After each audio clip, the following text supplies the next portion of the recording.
não parar, não precipitar e não retroceder. Então dizer para esse cara, sabe quando nós vamos parar? Nunca. Nunca na sua porca vida. Né?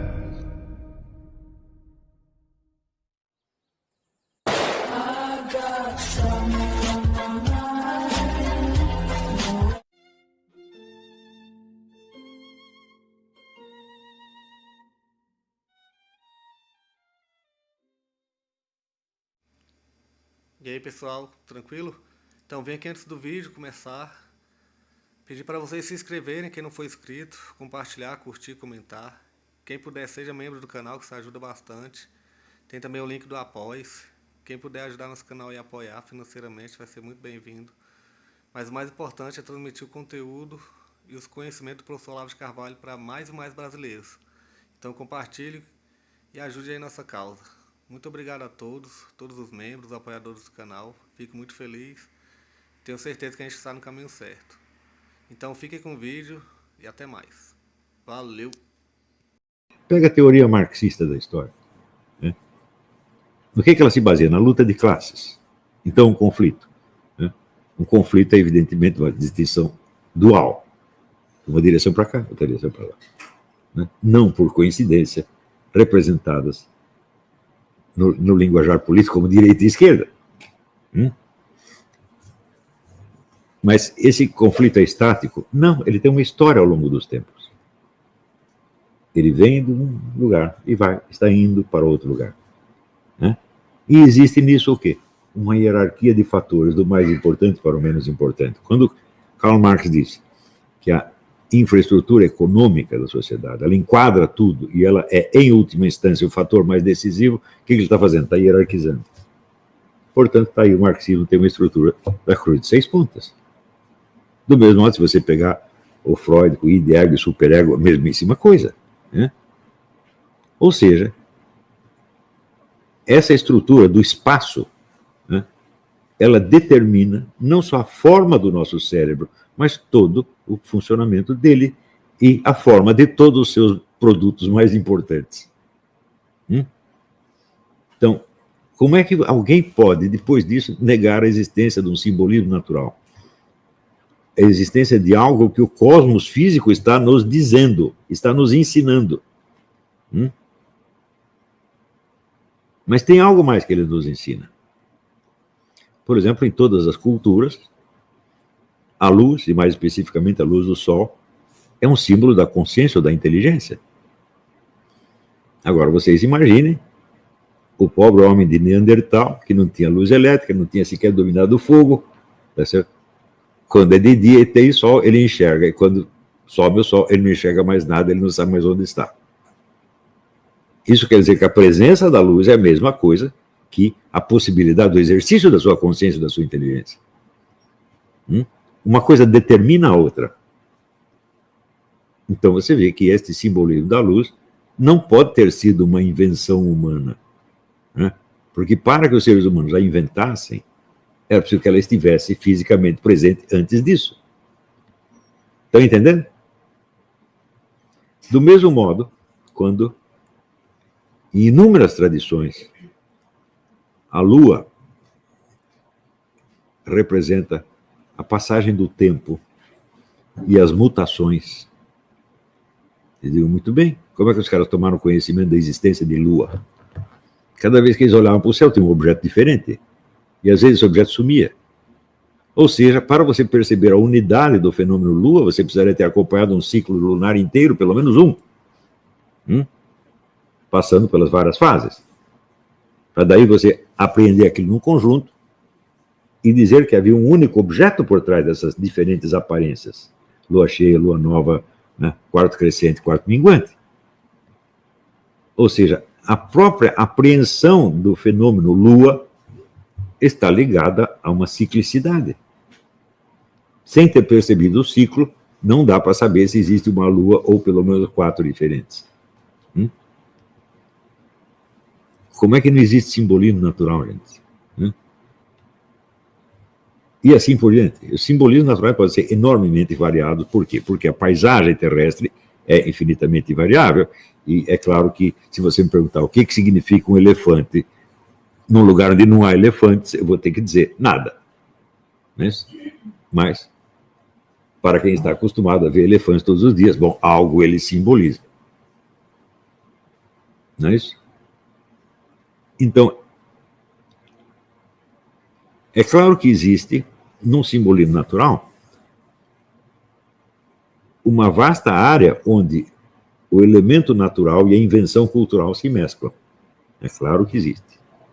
Não tem como não existir. Não é isso? Porque isso também nos leva à questão, né, da arbitrariedade dos signos. Os signos, as palavras, elas significam algo naturalmente, ou todo signo é arbitrário, inventado pelo ser humano. Platão discute isso no Crátilo e chega à conclusão de que alguns signos são naturais e outros são arbitrários. É claro que tem que ser assim, pelo simples fato de que nós temos a capacidade de abstração, nós temos também a capacidade de invenção. Mas tudo aquilo que nós inventamos está, em última análise, baseado em algum dado que nós colhemos do universo visível. A nossa capacidade de inventar está limitada por aquilo que nós percebemos. Por isso mesmo, Aristóteles dizia que nós não criamos propriamente nada, nós apenas combinamos elementos. Quando nós inventamos a coisa, ele dá o exemplo, a montanha de ouro. Falou, bom, já vi a montanha, já vi ouro. Eu apenas misturo os dois. Inventar algo do nada absoluto, a mente humana jamais conseguiu. E isso é a prova de que nós estamos arraigados no simbolismo natural. E se estamos arraigados no simbolismo natural, então é claro que há duas vias diferentes que a nossa inteligência pode seguir para fazer o conhecimento avançar.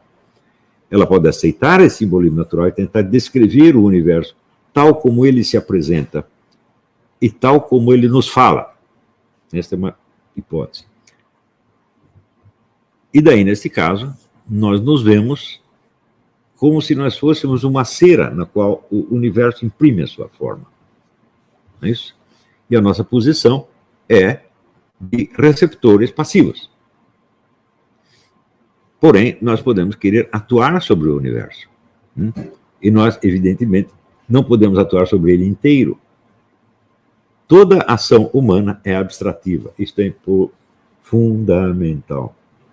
Nós nunca agimos sobre tudo. Sempre sobre alguma coisa que nós temos que separar do resto. Não é isso? Por exemplo, se eu quero carregar essa poltrona, eu não posso carregar esse sofá ao mesmo tempo. É óbvio, né? E assim por diante. Então, a ação humana é necessariamente seletiva e baseada na abstração, sempre. Então, da primeira hipótese, quer dizer, a recepção e descrição, nasce todo o universo das artes. E da segunda, nasce a ciência e a tecnologia. Só que onde está essa distinção? Bom, está apenas no nosso objetivo. Ela não existe em si mesma e objetivamente. Ela depende do que você quer. Não é isso? Só que todas as ações que você empreende, com base nas quais você vai criar a ciência e a tecnologia, estão dentro do mesmo universo do qual você é um receptor passivo. Ou seja, o universo do conhecimento científico jamais engloba o universo real. Ele está dentro do universo real e ele sofre o seu impacto. E é continuamente alterado e até corroído por ele. É por isso que surgem as crises científicas, essa coisa toda. Isso quer dizer, qual é o limite da ciência? Eu digo, é o limite da ação humana. E essa ação humana é necessariamente seletiva e abstrativa. Portanto, se você falar... Hoje em dia, tem muita gente que usa a expressão concepção científica do universo. Isso não existe. Isso é impossível. Toda concepção científica será sempre sob um aspecto abstrativo.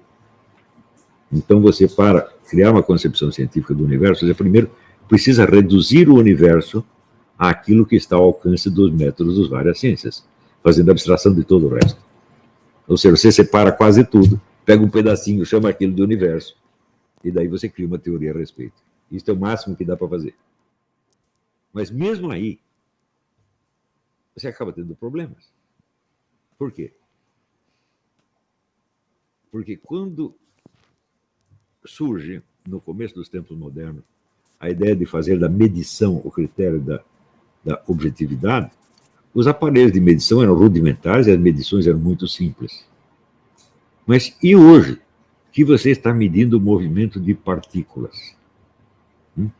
E de partículas. Né? E você descobre que as partículas fazem o que querem. Né?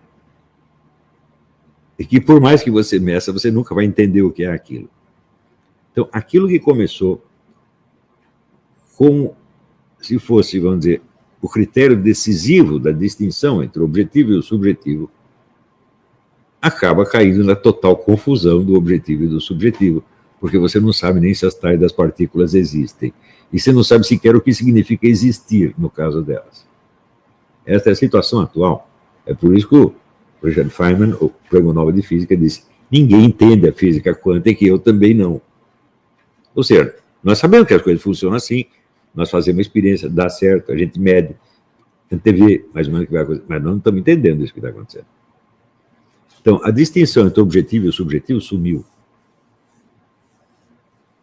E essa é a nossa situação atual. Portanto, ou nós recuperamos o outro modo de ver, que é o modo de ver, vamos dizer, da recepção passiva do universo real, com todo o seu peso, com todo o seu impacto sobre nós, tá certo? Ou nós nunca vamos sair dessa confusão. E essa confusão tem efeitos sociais, assim, catastróficos, porque o poder da ciência sobre a sociedade cresce na mesma medida em que diminui a compreensão que a ciência tem dos seus próprios fenômenos. Ou seja, pessoas que estão entendendo cada vez menos estão mandando cada vez mais. Essa é a nossa situação. E como fazer isso? Vamos fazer uma revolução, matar todos os cientistas. Falo, não, claro que a coisa não pode ser por aí. Nós temos que dar a eles mesmos uma saída desse negócio. E a saída, me parece, que é, vamos dizer,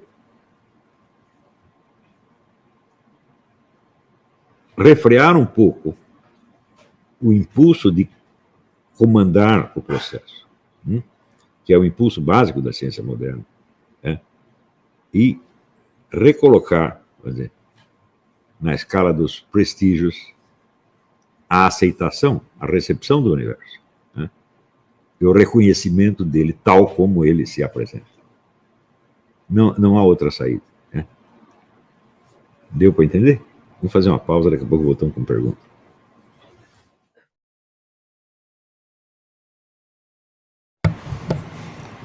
Vamos lá. Em todo ato de percepção, você pode, por abstração, distinguir o sujeito, o objeto e a relação entre eles. Isso é o ato de percepção.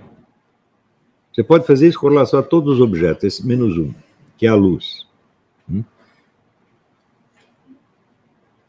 Na percepção da luz, a percepção do objeto, do sujeito e da relação é um ato só, instantâneo.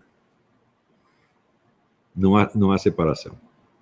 Mas acontece que toda e qualquer outra percepção não é senão a percepção do reflexo da luz sobre alguma superfície. Então, quer dizer, o que nos mostra a verdadeira natureza do ato da percepção é a percepção da luz. Todas as outras percepções são, como se diz, percepções diminuídas. E por isso mesmo, você pode mais facilmente operar sobre elas a abstração, a separação. Só que uma vez que você separou, você começa a acreditar que essas coisas estão realmente separadas, e daí você começa a perguntar como elas se juntaram, meu Deus do céu. Quando foi você que as separou? Se tem aquela velha piada do sujeito que comprou 5 burros, e quando estava levando o burro para casa, descansou, montou num burro, chegou em casa e mostrou para a mulher. Olha, eu comprei, mas eu comprei 5 burros, só estou vendo 4. E ela disse, mas eu estou vendo 6.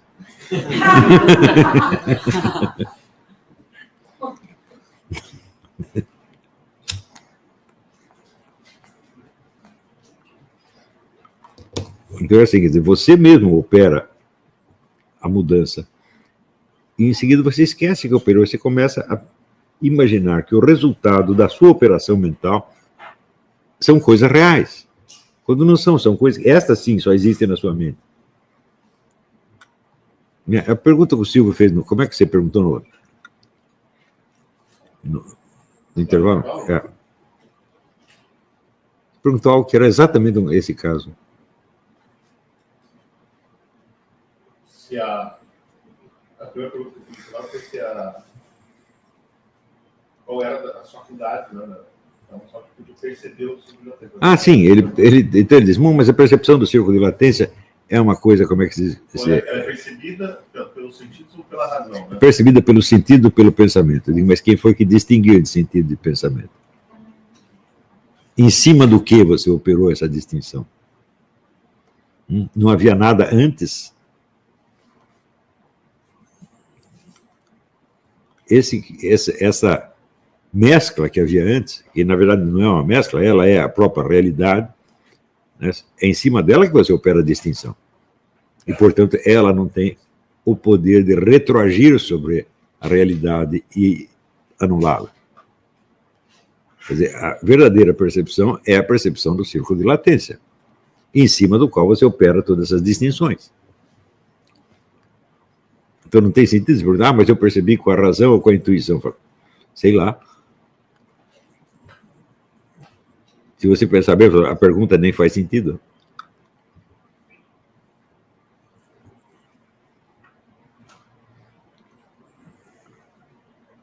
Agora, durante 3 séculos, a filosofia se perguntou se a realidade estava no mundo físico, material ou no pensamento. Realismo e idealismo, materialismo e idealismo. Digo, bom, mas vocês fizeram essa pergunta a respeito do quê? Tinha que ter algo antes, em cima do qual vocês fizeram, a respeito do qual vocês fizeram essa pergunta. Esse algo antes é que é a realidade.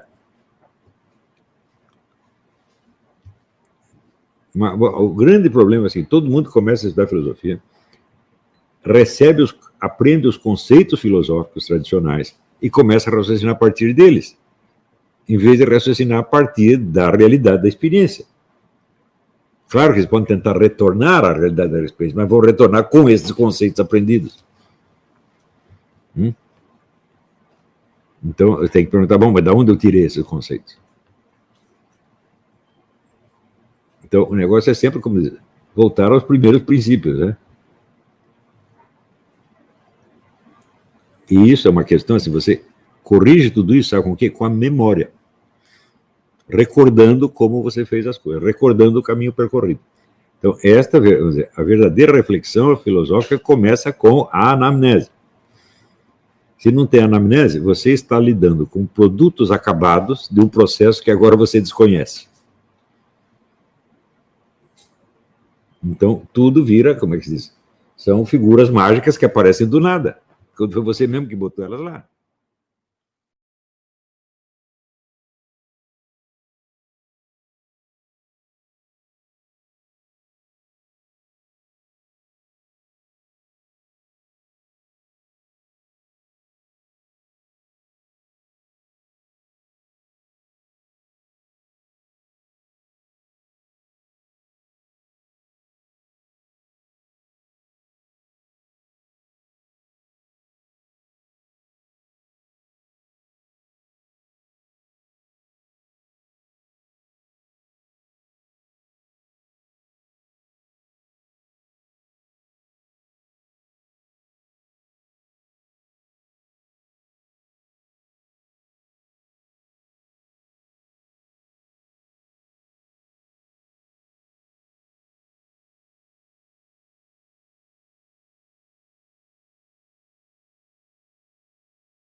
Chegamos a mais um final de uma aula, de um vídeo. Espero que tenham gostado. Quem não se inscreveu ainda, se inscreva, compartilhe, comente. Ajude nosso canal, apoie, seja membro. E ajude o nosso canal a chegar a cada dia a mais brasileiros que precisam muito do conhecimento do professor Olavo de Carvalho. Então é isso aí, fique com Deus, até o próximo. Valeu! Então é isso aí, pessoal. Que é o nosso canal. Que são alguns livros que eu já li. A maioria foi doação, mas alguns eu adquiri, professor Olavo de Carvalho. Alguns livros se perderam aí que eu emprestei, professor Alexandre Costa. a Bíblia Sagrada. 10 lições sobre Karl Marx. Indico a não ler esse livro, que é muito ruim mesmo. Uns pensadores aqui que realmente, como o professor Olavo de Carvalho disse, não são pensadores. Valeu, tamo junto aí. Apoie nosso canal, seja membro.